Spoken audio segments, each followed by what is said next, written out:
भगवान गणेश को क्यों कहा जाता है एक दत्त? दुनिया भर में गणेश जी को अलग अलग नामों से जाना जाता है। उनके भक्त उन्हें गजानन, विघ्नहर्ता, गणपति, एकदत्त, सिद्धिविनायक, गणेशा और गौरीपुत्र के नाम से पुकारते हैं। लेकिन क्या आप जानते हैं कि भगवान गणेश के इन अलग अलग नामों की क्या महिमा है?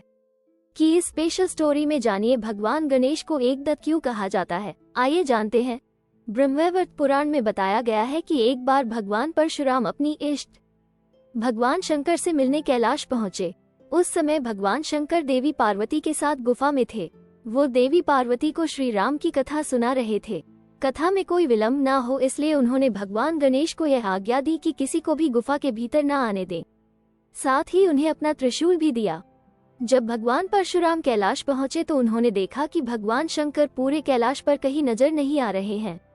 केवल एक बालक है जो एक गुफा के बाहर खड़ा है। वे अपने इष्ट के दर्शन की चाह में पूरे कैलाश में घूम रहे थे।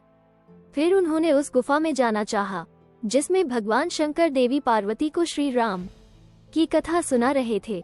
जब गणेश जी ने परशुराम जी को गुफा के अंदर प्रवेश करने की कोशिश करते देखा तो उन्होंने भगवान शंकर के त्रिशूल से परशुराम जी को रोकना चाहा।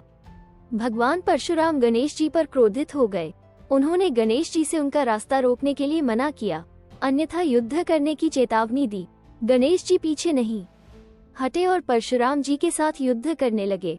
इस युद्ध के दौरान भगवान गणेश का एक दांत टूट गया, जिस वजह से गणेश जी को एकदत्त के नाम से जाना जाने लगा।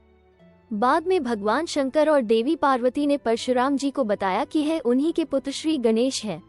एक और कथा बात उस समय की है जब महर्षि वेदव्यास महाभारत लिखने के लिए बैठे तो उन्हें एक ऐसे व्यक्ति की जरूरत थी जो उनके मुख से निकले हुए महाभारत की कहानी को लिखे। इस कार्य के लिए उन्होंने श्री गणेश जी को चुना। गणेश जी भी इस बात के लिए मान गए, पर उनकी एक शर्त थी कि पूरा महाभारत लेखन को एक पल के लिए भी बिना रुके पूरा करना होगा।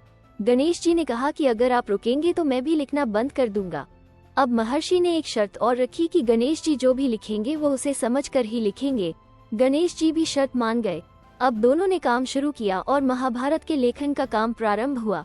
कुछ देर लिखने के बाद अचानक से गणेश जी की कलम टूट गई। ऐसा इसलिए हुआ क्योंकि महर्षि बहुत तेजी से बोल रहे थे। अब अपने काम में बाधा को दूर करने के लिए गणपति ने अपने एक दांत को तोड़ दिया और स्याही में डूबाकर महाभारत की कथा लिखने लगे। कहते हैं कि महाभारत के लेखन में पूरे 3 साल लगे थे।